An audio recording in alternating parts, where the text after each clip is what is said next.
Hey everyone, so welcome to the first lecture in Intro to Political Science. This is the introductory lecture. We're not going to do anything overly difficult today. It won't be the longest lecture. The idea is just to kind of set up some of the core concepts that you need in order to understand political science in general. What are we looking at when we're talking about political science? So these are concepts that you're going to see coming up repeatedly when we're looking at different institutions, different actors who are involved in the political process. When you're looking at your role and why do you behave in a particular way in terms of your political behavior, choosing whether to vote, choosing whether to debate, choosing your beliefs on a particular issue. A lot of these different topics are going to recur. So it's hard to start understanding them until we understand, what does politics mean and what do these other terms mean. So today, just to try to hammer down on a few of the concepts that we're going to be seeing. And this way, you should have a better understanding of the rest of the course. These are key concepts in political science in general. If you're wondering kind of what is political science, it's just the study of politics, right? So politics is all around us in our everyday lives, whether it's in our local communities, even in our schools, in the workplace, in municipal government, provincial, federal government, but then relations between states as well. Politics is all around us, right? And you have different types of institutions that exist that have different structures.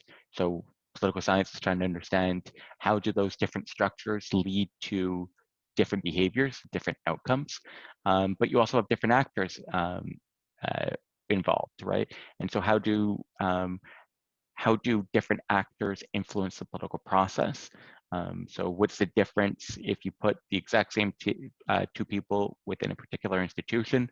Why do some make a particular decision and others make a different decision? And how does that influence the outcome that we experience in our societies? Part of the goal is always not just to understand, but if we have a good understanding, then we can help policymakers to improve the situation. Why should you be taking this course? Well, you're already registered, so hopefully you figured that out for yourself. But where is political science useful in your everyday lives? First, well, you all live in a democracy, and in democracies, participating in the political process is how we choose our leaders, right? So if you want to be able to be making informed decisions about the leaders that you're choosing, understanding the process is important. There's also certain kind of rights that are provided to you within kind of the Canadian political system, certain obligations as well. Understanding politics helps you to better understand the rights that are available to you, but also the obligations that you're expected to fulfill. So just being a better citizen and taking better advantage of the opportunities that are available to you is easier if you understand politics. Also in terms of critical thinking skills, one area where political science is really useful is just in terms of how do you tackle problems? How do you understand problems? Identifying a problem that exists, figuring out different possible solutions, and evaluating those solutions. And then finally, just in terms of your career path, the federal and provincial governments, so governments in Canada, are some of the largest employers.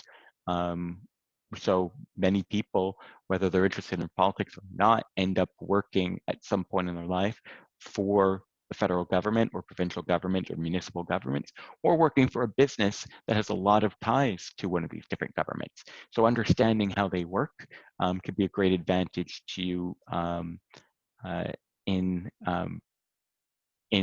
your career, even if you're not planning on running for prime minister at any stage. And then just a lot of other career paths in law.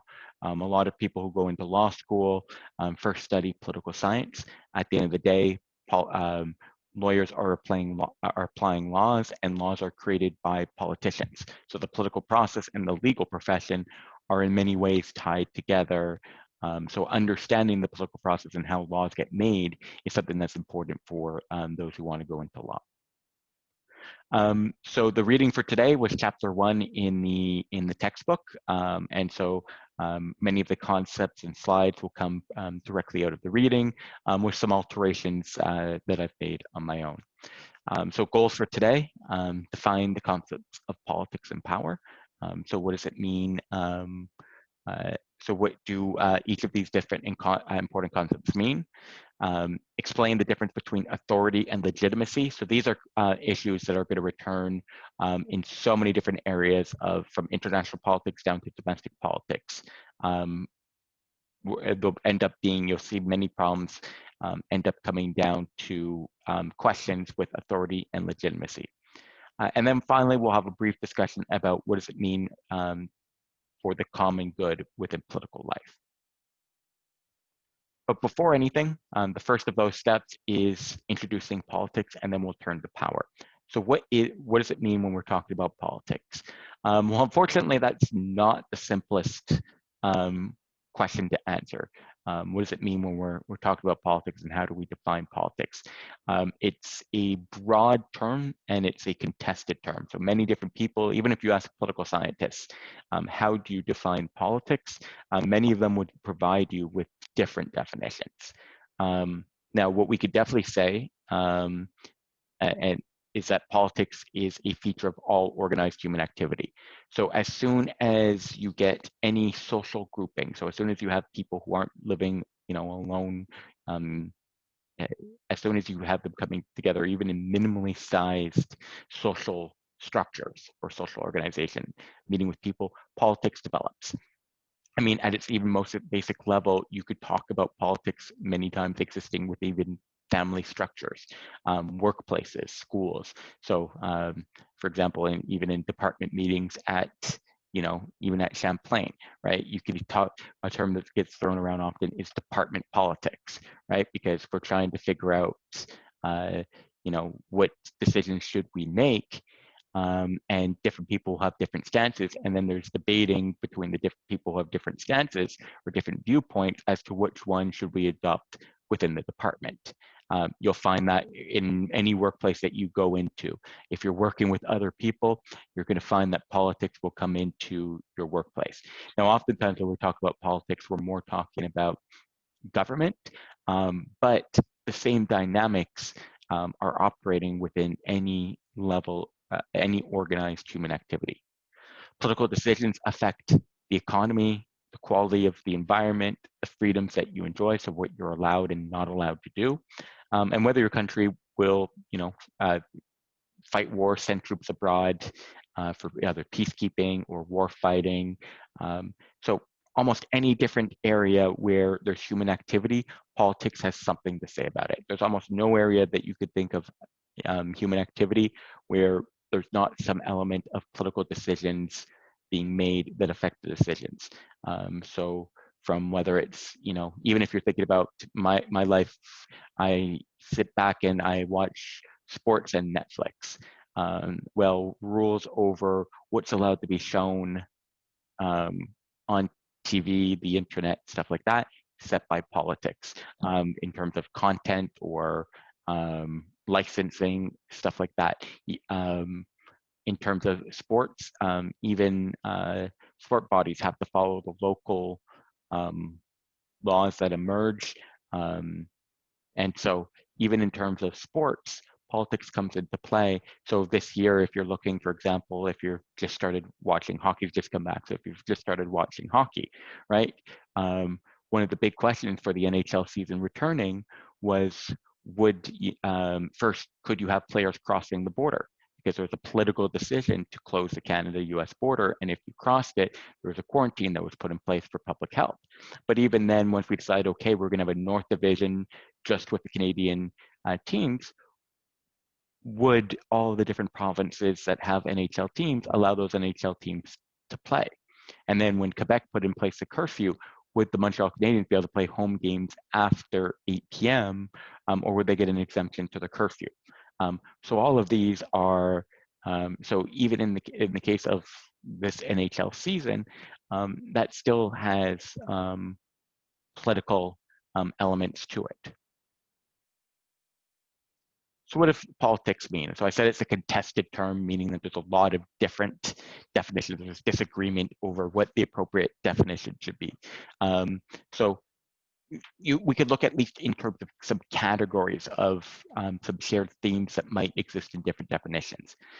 So some of the broadest would just say that politics is anything having to do with the state. And by state, we don't mean like Delaware or Massachusetts or California. Here we're talking about, when we're saying state, we mean the country. So so anything that involves some form of government, whether it's our federal government, our provincial government, our local municipal or our city government, anything involving the government, that's politics. And since most of the time when we're talking about political science, we're looking at government, it's not a bad definition. The problem that I personally have with this type of definition is that there's a lot of people, or there's a lot of actions that take place in what we would think of as politics that have nothing to necessarily do with the states. So sometimes, for example, if we're looking at in civil wars, you have two different groups, none of them are governments who are fighting each other. So it doesn't necessarily have anything to do with the state per se. It's two groups. No, the government's not involved really at all, and they're fighting each other. But I think that would reasonably be considered politics. You have a bunch of organizations who participate in the political process, sometimes involved with the state, but sometimes not. So some who are trying to, for example, bring aid to the people in after natural disasters. Some of them go through the government, some of them bring aid directly into the people and don't really go much through the government, but that's still part of politics. And then, like I said, political dynamics often take place even within workplaces or families or stuff like that. It's a little bit different, but if we just restrict ourselves to talking about just governments, we're missing a lot of cases where similar dynamics are taking place. Politics is allocation of resources. This is my preferred one, and I'll show you after a definition within it that I find simple and pretty much what we're really talking about often with politics. So the basis here is that in society, we don't have enough resources for everyone to get everything they want. And so like there's not, unlimited money or unlimited food or unlimited oil or unlimited land. And so because of that, because there's not unlimited amounts, people have disagreements over who should have how much. And politics is how we settle who gets to have which resources. So how we allocate scarce resources. And by scarce resources, we mean when there's not enough resources for everyone. So resources, you can think of land or natural resources, so like lumber or gold or oil, so valuable resources. It could be money, if we're just thinking more simple. So who gets, the government's got a certain amount of money, who gets access to it. So how do we allocate the different resources that we have within a particular space, within a particular group? How do we decide who gets what? Does one person get everything? Or do we spread it equally among everyone? Is it based on how hard you work? So what you can take, you can get. How do we make those choices? I really like that definition because I think it gets at the heart of why we have politics. Most of the time we have, if everybody could have everything they wanted, we wouldn't really generally have a need for politics, for making decisions, or for solving problems. Most of the problems that we're coming to solve in some way involves allocation of resources. A little bit more simple and maybe a little bit more general is the view of politics just as conflict. So anytime that we have a conflict, so people have a disagreement over any issue. I want one thing and you want something different, and those two things aren't compatible. So it could be about allocation of resources, but it could also be about values in society, right? So should Canada be a peacekeeping country, or should Canada keep its troops home because we've got enough problems at home? should we be a free trading society or not? That goes a little bit into allocation of resources. Should what stance should we have on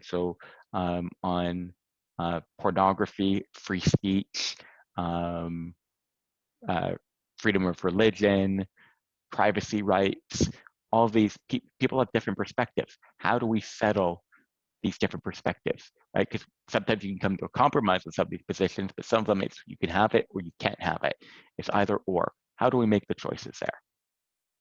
And then finally, politics is exercising power, right? So anytime somebody uses power to get something that they want, that could be viewed as politics. And we'll talk soon about what power means. So what is an exercise in power? No matter which of these definitions you take, power is something that's of crucial importance in understanding politics. Because much of what politicians do and much of the political process, it does involve exercises in power. So I said my preferred actual kind of concrete definition involves kind of scarcity of resources. So, and many definitions involved on the recognition that not everyone in society can get everything they want. And so that's part of why we have to come together and have some way of settling this. And part of why I like this category definition, like I said, first, I think it just represents so much of what we see in politics. Think about all the debates that you might see on TV before an election, and think about how many of those would just go away if everybody could have everything they wanted. If everybody could have all the land and all the money and all the natural resources they wanted. Think about how few, how little need there'd be for all the health they needed.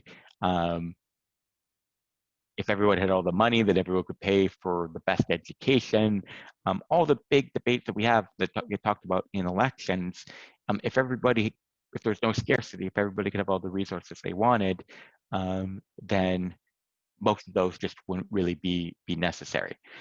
Part of it, though, is because of Harold Laswell's, one of the definitions he put forward for politics, because I just find it so elegant and simple. I remember it from the first political science class I ever took. I think the first political science class I ever took was one in international politics at McGill. I took a few in the same semester, but the one that we happened to have first. And I remember the prof gave his definition of politics was Laswell's one, and it stuck with me. That was, gosh, almost 20 years ago. And I still remember that definition without really having to look it up because it's so simple. Just simply, politics is about who gets what, when, and how. So it's about allocation of resources. So we're trying to figure out who in society gets to control what resources, when do they get it, and how do they get it?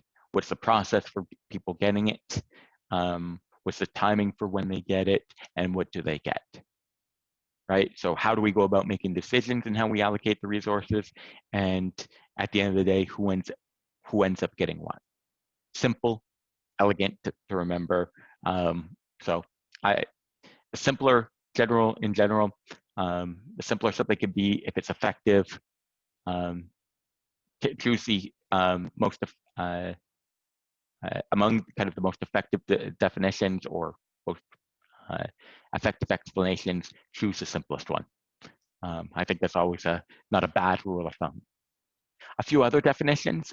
So Bernard Crick, this one's a little bit more complicated, but gets at a similar kind of similar type argument. So the activity by which differing interests, so people have different interests about either allocation of resources or values in society within a given unit. So given unit, it could be your family, it could be your it could be a school department at Champlain, or it could be Canada. Canada could be a unit.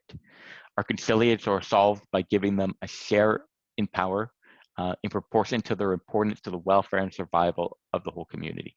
So some people get more power in making a decision out and how we're going to settle interest.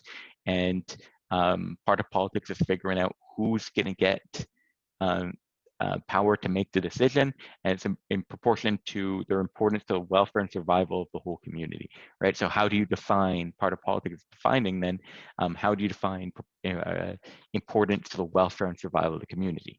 Is that based on, well, you get chosen in an election?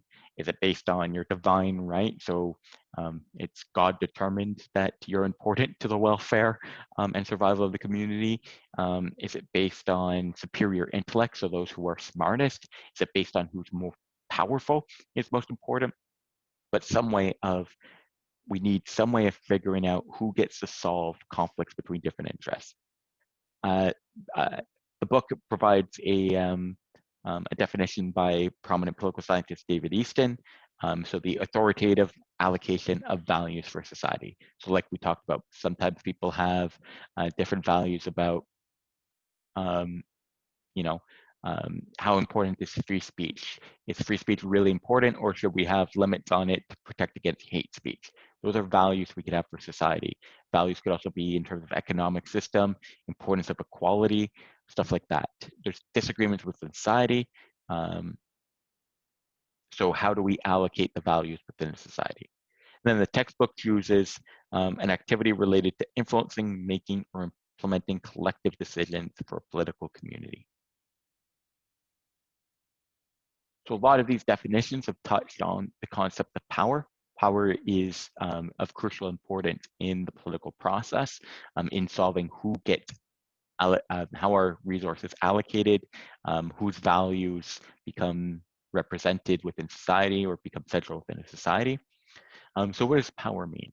Well, power is often defined as the ability to achieve an objective by influencing the behavior of others, particularly that which they would not have done otherwise. The definition of power that, so that was from the textbook.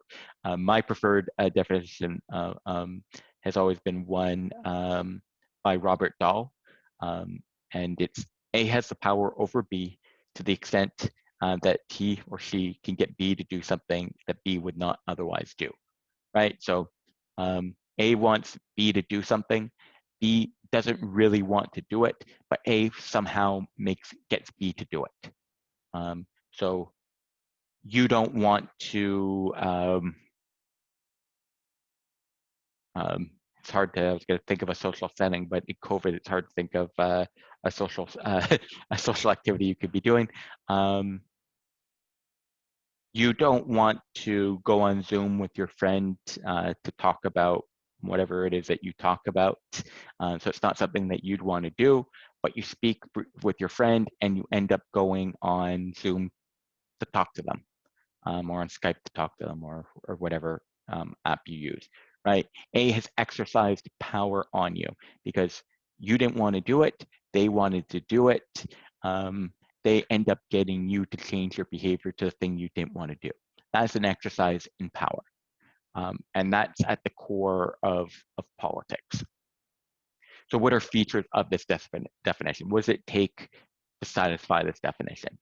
Well, first, the outcome must be intended by actor A. So your friend wanted you, has to want you to go on Zoom, right? So you didn't want to go on Zoom. You talked to your friend. They also didn't want you to go on Zoom, but on the end, you go on Zoom. That's not an exercise in power. Or they accidentally get you to go on Zoom. They wanted to go on Zoom, but the method they chose to convince you to do so was accidental. It didn't work. It was something else that got you to do it. Well, then that's not an exercise in power. That's dumb luck. The desires of actors A and actor B must be in conflict, right? So if you both want the same thing, that's not an exercise in power. That's just you want the same thing. So if you both, for example, wanted to be doing the same activity. So again, like if imagine a couple were going out to the movie, right? And they're trying to figure out which movie to see. If they both prefer the same movie, right?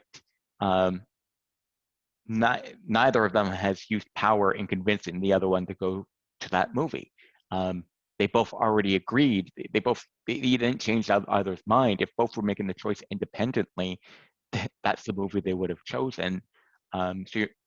There has to be some conflict. There has to be some level of differing interests for it to be an exercise in power.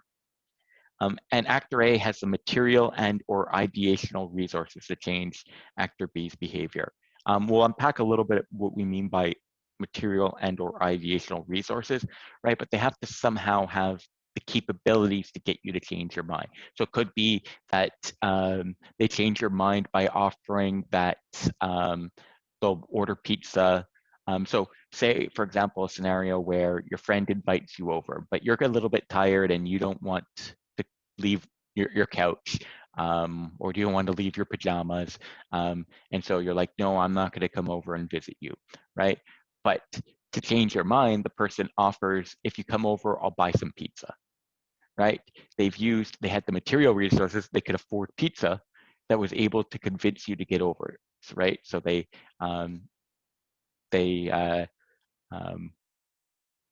so they had the capabilities to make the change. If they don't have the capabilities to do so, then it's not an exercise in power. So we've got different forms of power that can be exercised. First, and the one that we talk most frequently often about in politics, particularly in international politics, but in politics in general, is referred to as hard power. And that's the ability to obtain desired ends through coercion or payments. So what do we mean by coercion? Coercion involves using fear or threats of harmful consequences to achieve an outcome. So if you've heard of using carrot or stick, coercion's the stick, right? So it could be that you threaten, if someone doesn't do something, you threaten them with a fine, right? One of the tactics used, for example, to get people in Quebec to obey the curfew is a statement that if you're caught outside and you don't have a legitimate reason to be outside, so you're not in an essential service that forces you to be out at that time, you'll be fined, right? The fine is a threat of punishment, of harmful consequences, right? And that's trying to, coerce you to twist your arm into staying home. Inducements is the other side. So in carrot or stick, this is the carrot, it's a reward. So it involves achieving an outcome by offering a reward or bribe. So again, in that scenario where your friend's inviting you over and saying you don't want to go, so he says, I'll buy you pizza. It's offering you some form of reward. If you do the thing I want, I'm going to give you this reward. It could be if you stay home, if curfew, everyone who stays home gets a tax rebate. Would be some form of inducement that a government could use, right? If you do this thing we want, you won't pay as much taxes next year, so you'll have more money, or we'll give you a payment. That could be, so for example, one inducement that was given during COVID was the government wanted people who were sick or had symptoms staying home because they were worried because they don't want it spreading, right? So the government had created a program where people who had to miss work temporarily and were missing pay could get money from the government. So that's an inducement, it's a reward. If you do the thing that we want you to do, we'll give you payment to make sure that you're not punished. The fear had been that people couldn't afford to miss work. So because they normally would not get paid if they're off work, if they're in a job where they don't get paid, they don't have paid sick leave, then they'd pretend to be healthy and still go in because they couldn't afford to miss it, right? So there's this worry that, so what you could have done is you could have tried coercing people, so you could threaten to punish people who showed up to work sick, right?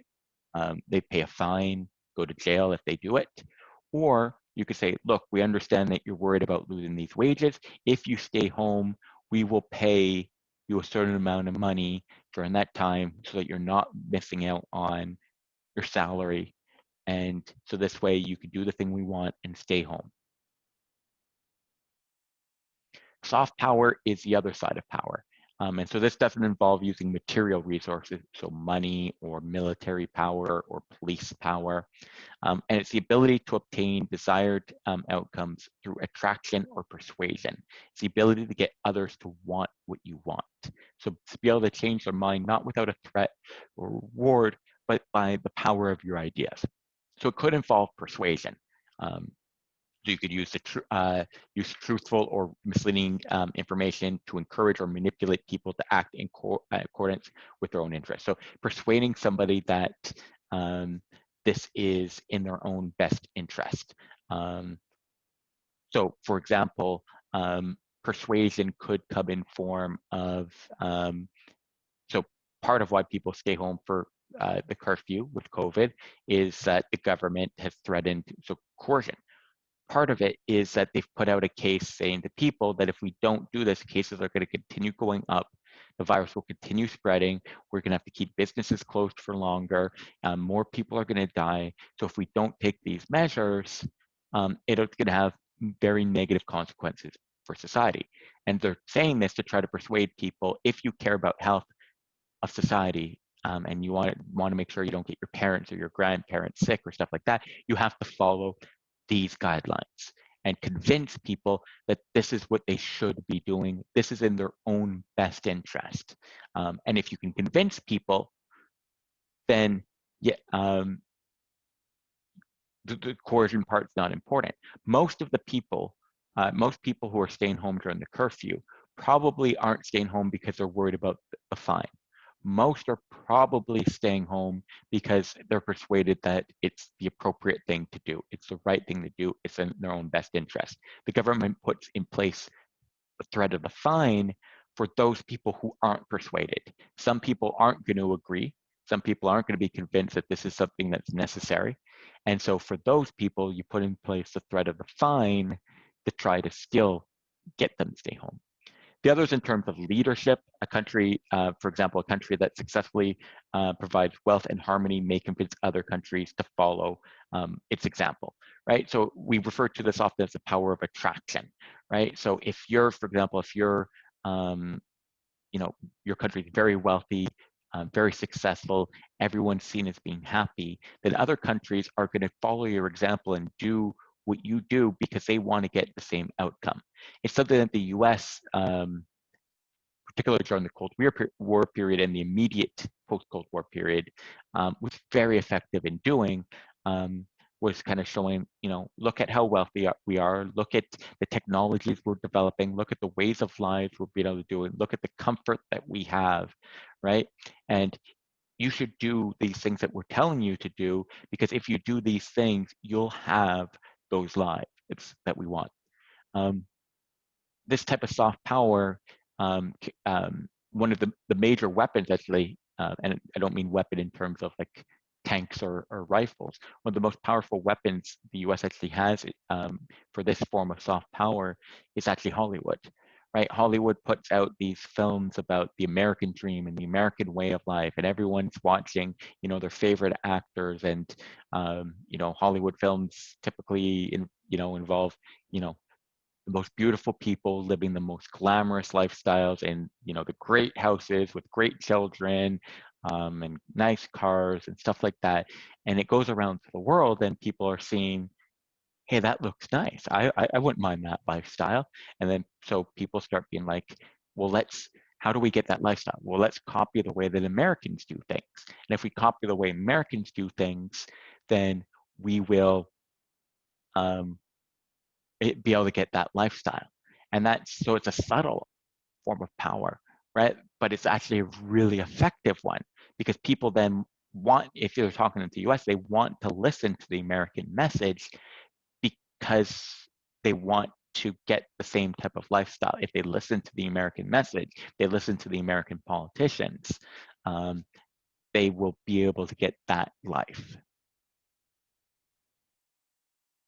One of the most important questions that we have in political science is often the distribution of power.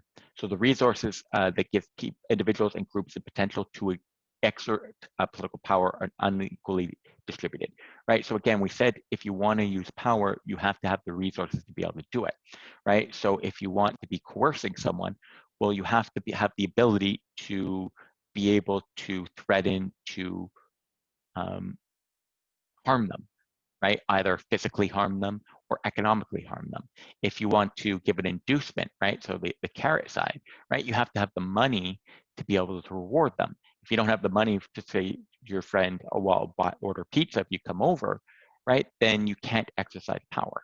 And some people have more of these type of material resources, but also ideational resources, so ideas. Some people have more of them than others. Some people are more persuasive than others. Some people are better able to formulate an argument, but also some people have kind of the leadership side, right? Some people are better able to, or some societies are better able to make themselves look attractive to others, the power of attraction, right? And I don't mean that in a physical, like you're, look like a supermodel, and so power of attraction. By attractive could be in terms of values, it could be in terms of lifestyles, it could be in terms of wealth, success, however you want to define attraction. There's multiple different ways. But those resources are unequally distributed within society. Some people have more and some people have less. And so understanding the distribution of power lets you understand the political outcomes. So how people with more power are more able to affect decisions that get made in society and are therefore able to shape society in a way that best fits their interests. So let's think about democracies. And there's debates in democracies about how evenly distributed is power, how equal is everyone in terms of their power resources. So on the optimistic side, or on the widely dispersed side, there's the argument that distribution of power in democracies is widely dispersed because voters can affect the general direction of government. We all have one vote, or at least once you're 18, we all have one vote. That all gives us a say in the political process and choosing the government. And so power is, we could, for example, we could all punish the government if they don't do the things that we want. So we may not be necessarily strong in soft power, so attractive and sort of persuasion, because we may not be meeting with Justin Trudeau and be able to persuade him, but we can at least threaten that he's going to lose our vote if he doesn't act in a way that we want, right? And enough people do that, then that could have real consequences for him. So at least in democracies, there's the idea that power is widely distributed. There's also those who are more critical, saying that power is highly concentrated. So decisions tend to reflect the interests of a small number of persons. So even within a democracy, right? Yes, everybody gets a vote, but some people have more say still in the political process, right? So big, particularly in the U.S. So the U.S., this critique comes up particularly frequently. So if you look at, yes, everybody gets a vote, right? But whose interests get reflected in policies? Do we say that it's necessarily, the people, the largest voting bloc, it's their interest who get represented? So do you think the politicians are following what their base wants or what their donors want? And donors are a smaller segment of population. If they're following what the donors want, then it's not everybody has the same amount of power. It's those who can donate a lot of money have the same amount of power. If you look at politicians too, again, particularly within the States, but also within Canada, not all politicians come from, or not everyone is born into circumstances where it's likely to reach political office. So if you look at a lot of politicians, they come from the upper classes. They're born into privileged families. There's certainly some who start from less privileged backgrounds and work their way up. Absolutely, there's examples of that.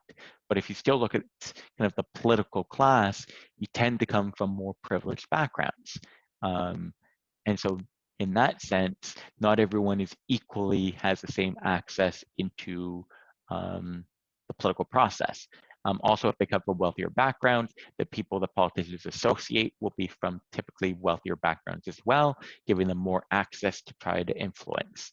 So there are debates as to how highly dispersed or concentrated power is.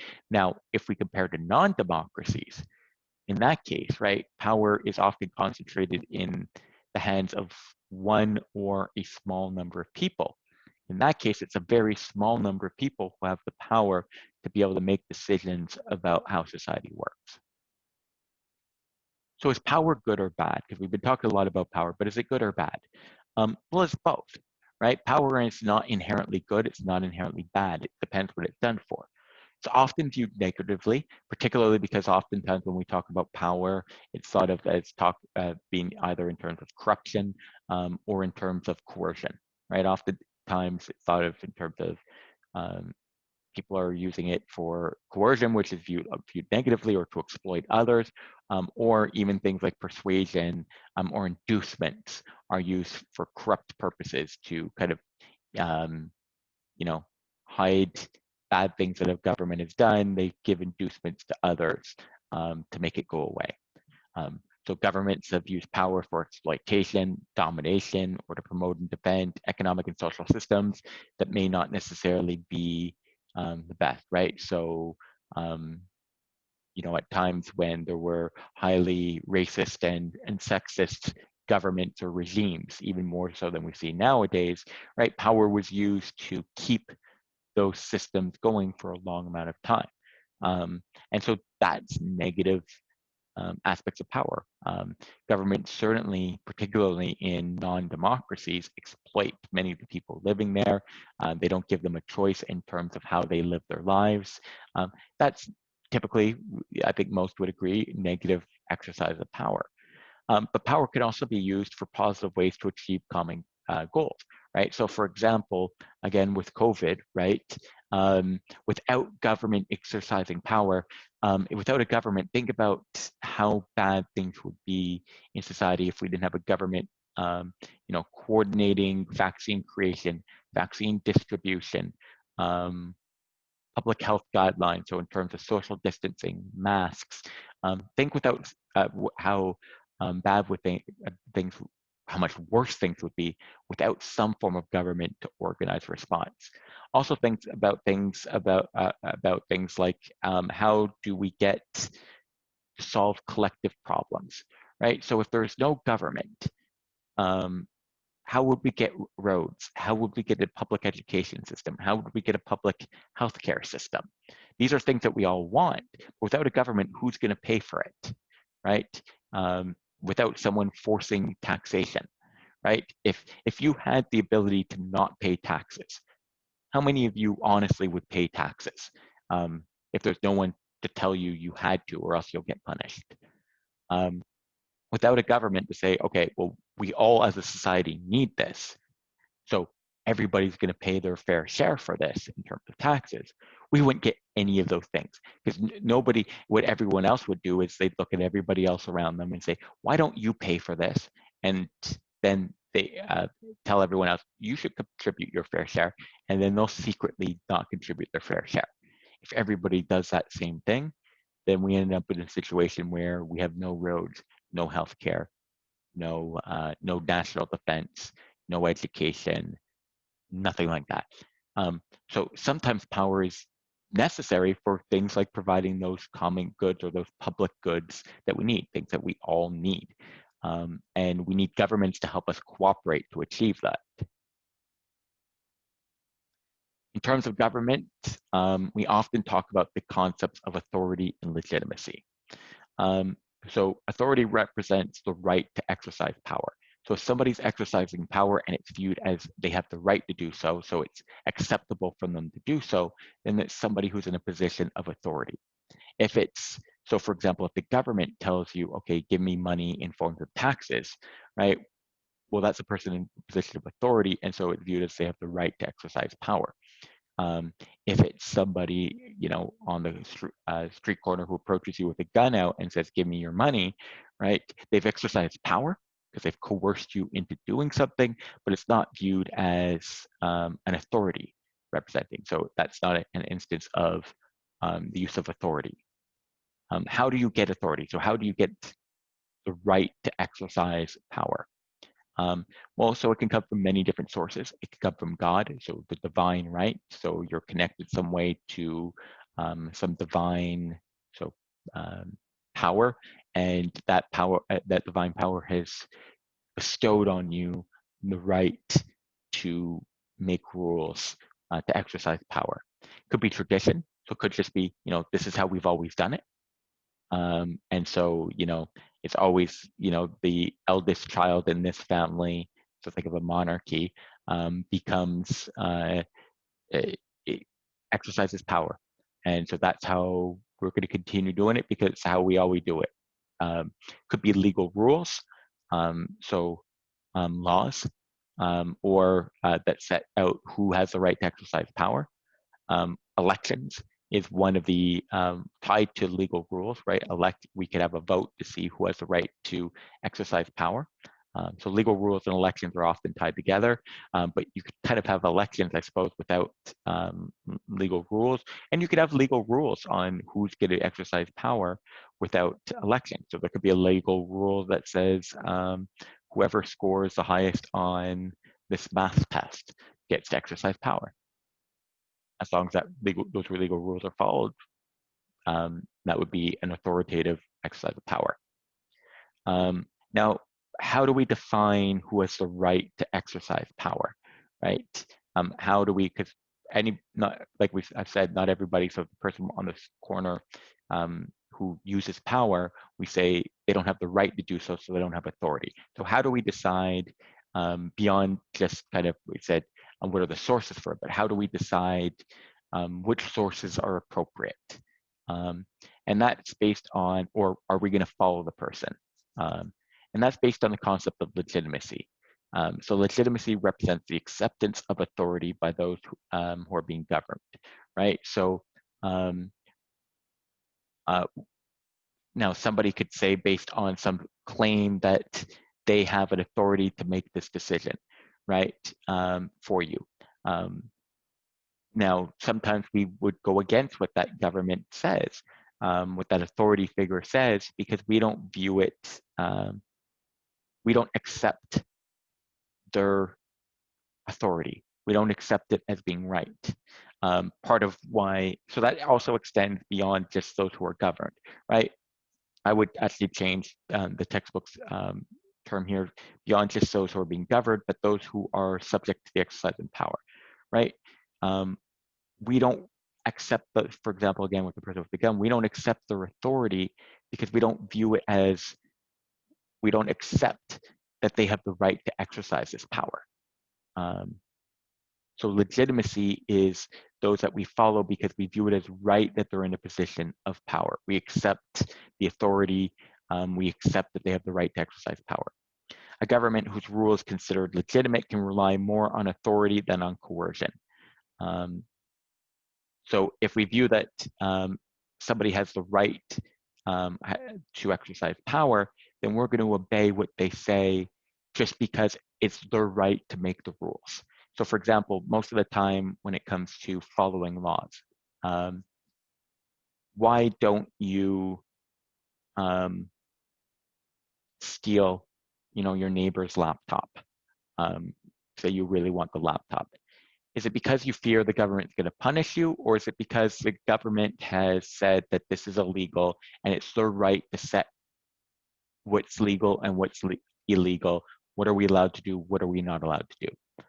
Most of the time, most people obey laws not because they fear going to jail, but because they accept that the government gets to set the rules for society, and we need to therefore follow those rules.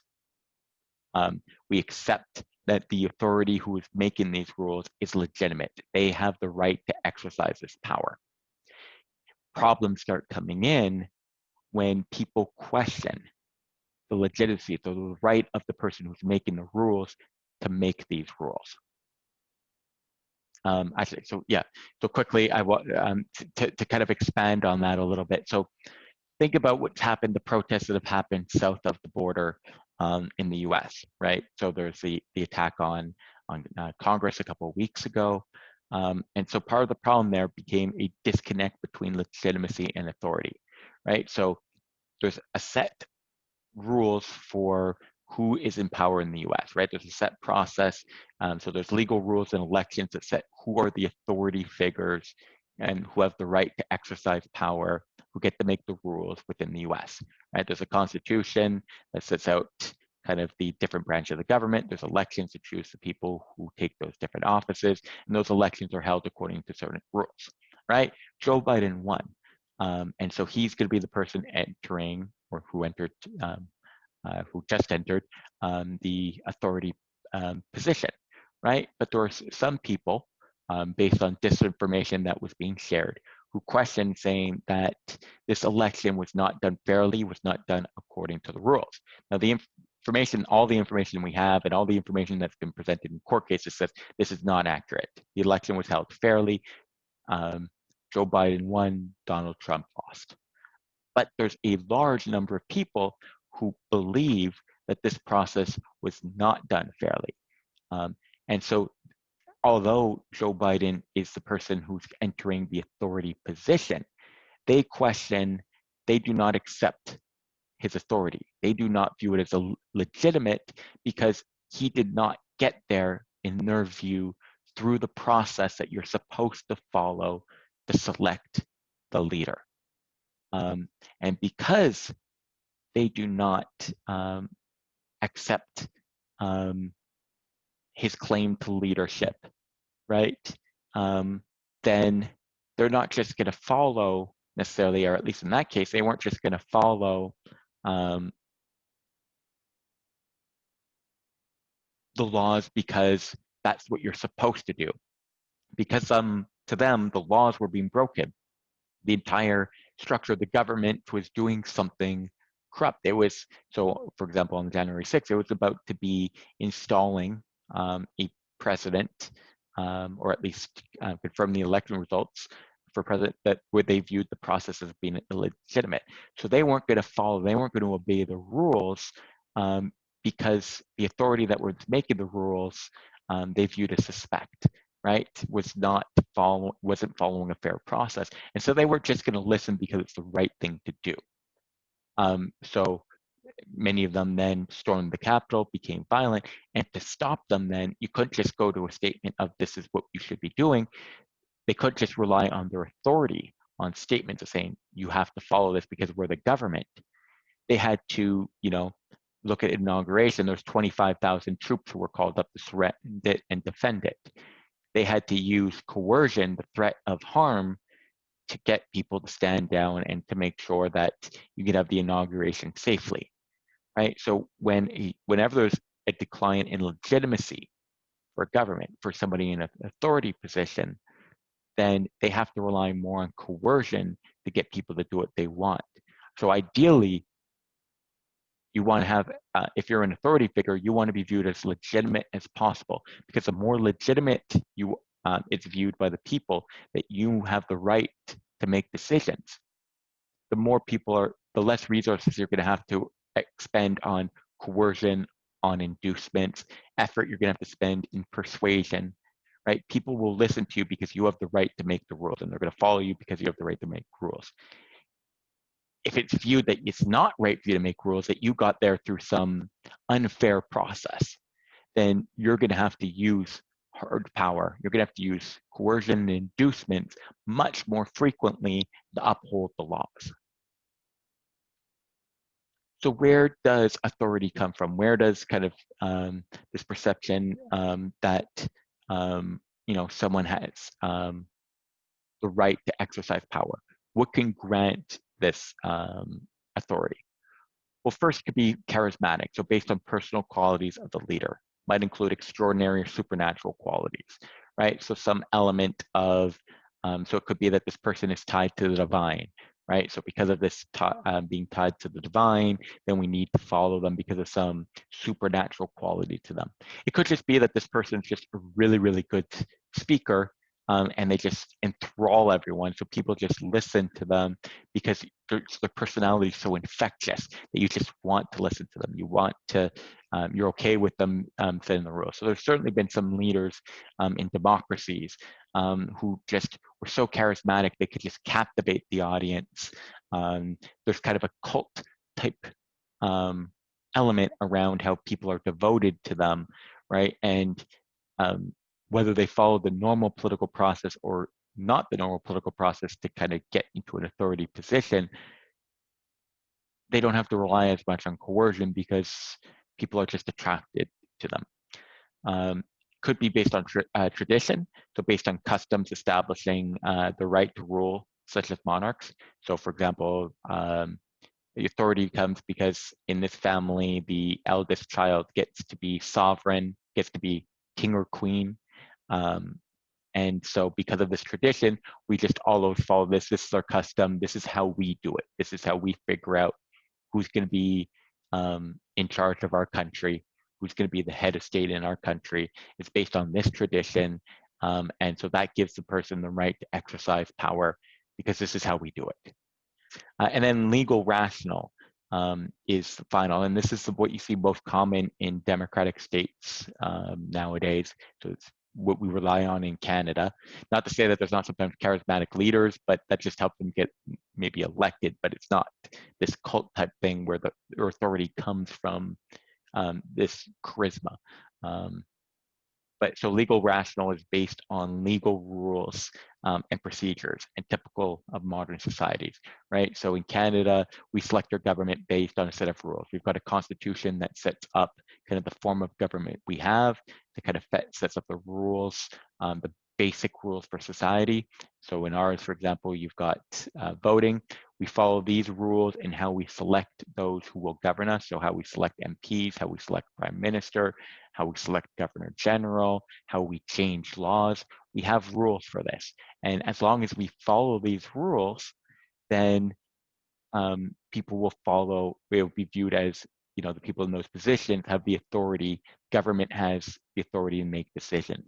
So the authority really stems less from the person and more from following this process, following this legal process.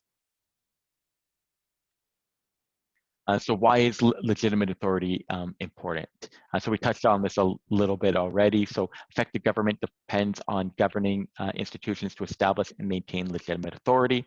A government that is not accepted as legitimate by a significant proportion of the population will have to devote much of its energy and resources to persuading or coercing the population to maintain its laws and maintain order. So again, think about what we've seen in the US in terms of both the protests we saw on the Capitol, so in terms of people saying that this election was not legitimate, so they did not believe that the authority, there was legitimate exercise of legitimate authority, and so to stop people from doing, people weren't going to be following laws, and you had to use coercion or the threat of harm, arrests, or arming surrounding kind of the Capitol in DC to stop to maintain order. You could just tell people to do something. You had to use the threat of coercion. Similarly, a lot of the protests that happened earlier in the year around Black Lives Matter, right? There's significant number of people in the population who didn't view necessarily kind of the authority as being legitimate, right? By abusing, by making decisions, for example, on criminal cases, or by keeping a system that perpetuated racism, many of the people who were suffering there viewed this as no longer was the authority, those exercising power, no longer could we view them as legitimate. No longer did we grant them the right to make authority because the authority that they were using was hurting us, right? So they gave up the right to exercise power, to make decisions for us that we just had to follow. So they were going to be fighting back, right? They were going to be fighting for change. They weren't going to be following all of the rules. They were going to be having protests and civil disobedience, right? To stop that, the government has to give inducements, has to use coercion, has to use persuasion, something like that, to be able to stop the protests, right? So typically, most of the time in democracies, most of the time, issues of legitimate authority is not a big problem. You still need police forces because some people are going to break the rule, but most of the people, most of the time, follow rules, and they do it because the government had the right to create the rules, and it's their responsibility to follow it. So in democracies, most of the time, there's not a problem with legitimate authority. It's at times of protest where you can see that the legitimacy gets questioned. Legitimacy is a bigger problem in many non-democracies, right? Where the people don't select the leader, and because the people don't select the leader, to get people to follow the policies, you can't rely on well, I have the right to be here. It's proper for me to be your leader. You have to use some other way of doing it. So maybe you could go with charismatic and create this cult of personality around yourself, or make some divine connection. And so it's because of that, because of the love for you, or because of love of the divine, that you're following them. But more frequently, it then comes to, you have to use coercion, right? So threat of punishment. Many non-democracies have very large militaries, or police force, particularly police forces, for internally monitoring their people, and intelligence for gathering information on their internal people to make sure that no one's stepping out of line. And you need this, right? Because if you didn't have strong police, if you didn't have a strong coercive apparatus in place to affect people's behavior, people wouldn't be necessarily likely to follow you. And then finally, in politics, often we talk about the common good. So what is the common good? Well, members of political community have different interests and values and may not agree on what is good for the community. So figuring out what is the common good can actually be difficult, right? Because people have different conceptions of what is good. There's certain things, right? Public goods that we can largely agree on, what's in the common good. So for example, having a public healthcare system, so paying taxes to have a public healthcare system. Most people would say that paying that is in the common good. But not everybody has the same perspectives on that. So how do we achieve the common good? So for example, in the individualist perspective, argue that humans will usually act in their own interests. And actually many of them say that's for the best. If you want to see how do you get the best good for society, just let everybody act in their own individual interest, and the end result will end up being the best overall outcome for everyone. So this is actually the basis of the idea behind capitalist economy, that if you have this free economy where everyone's free to do what they want, everybody just acting in their own individual self-interest will actually produce the best common good, will produce kind of the best overall allocation of resources for everyone. So if somebody sets their prices too high, people won't buy it, so the market will correct. And at the end of the day, the allocation of resources between everyone ends up being ideal, right? Produces the best economic situation for everyone, or the best overall economic situation. So yes, some people do better than others, but it produces kind of the ideal collective outcome, the maximum output that you can get, and the maximum allocation of resources that you can get out of the society.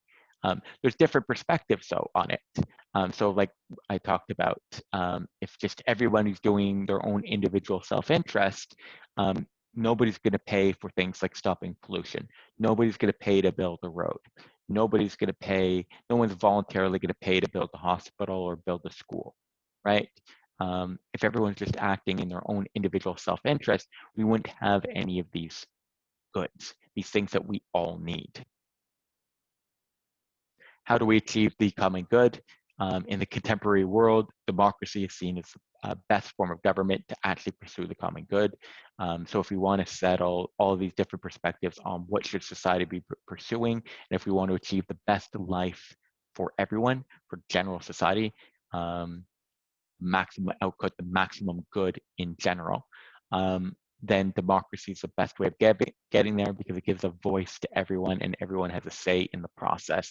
And if there's things they don't like, they have a recourse to participate. Now, the common good of the country may not be the same as the common good for other political communities to which we belong, right? So sometimes, so for example, when it comes to natural resources use in, so particularly oil resources, right? In general, most Canadians, if we look at Quebec, but many Canadians, right, are becoming more and more environmentally conscious, because it's important to, you know, there's climate change is happening. And so if we don't cut our greenhouse gas emissions, we could be into some serious long-term problems, right? So many in Canada say that pursuing environmental policies is important for the common good of all Canadians. So that we could say is like the Canadian, pan-Canadian, largely or oftentimes the Canadian government perspective. But then if you look at those who live in Alberta, yes, there's environmental concerns, but much of their livelihood, right, for them is based on the oil industry. And if the oil industry suffers, then people in Alberta suffer. So if they want to talk about what's the common good in Alberta, not to say that they don't care at all about the environment, but there's going to be a lot of negative influences for their political community. There's always, when we turn away from oil, the more downturns there are in oil, the worse off Alberta tends to be. So in terms of what's best for kind of the overall common good of Albertans, well, the best for the common good typically for Albertans is to have a thriving oil industry. That's how they define, the common good for them, and that then it gives them possibilities to be successful as a community and as individuals. So there's an inherent conflict between these different goals, and that actually ends up causing a lot of problems when we're debating politics within Canada. And there's this disconnect, right? And it could lead to a lot of blame and harm, where some people, particularly on the East Coast, look at Alberta and say, they don't care about climate change, they're being irresponsible, they don't, they're going to doom us all, stuff like that, and don't understand the Alberta perspective. And then the flip side is, as Albertans look at the rest of the country and say, this is how we survive. We survive off this industry. This is how we get jobs, is off this industry. Why is it that you're continually attacking the way that we survive? We don't attack the industries that you rely on to survive. And so there's this clear disconnect between the different goals, the definition of because of the priorities that exist between these different communities, and because they're not looking necessarily at the perspective of the others, so those outside of Alberta don't necessarily always take into account, why is it that Alberta likes the oil industry? It's not because they're bad people who want to pollute because they like pollution and they don't understand the negative consequences of pollution. It's that they want to put food on the table, right? Families who live there, who rely on oil income, which is many families there, want to put food on the table. And then even those who don't rely on oil income, right? Say you own a grocery store there, or you work at a grocery store there. Well, if the oil industry suffers, people who work in the oil industry have less money to spend. If they have less money to spend, they can't spend the money or as much money in your store. So your store has fewer customers too. So it hurts the entire economy in Alberta. So, when we critique there, we're not understanding kind of where their perspective's coming from, and vice versa.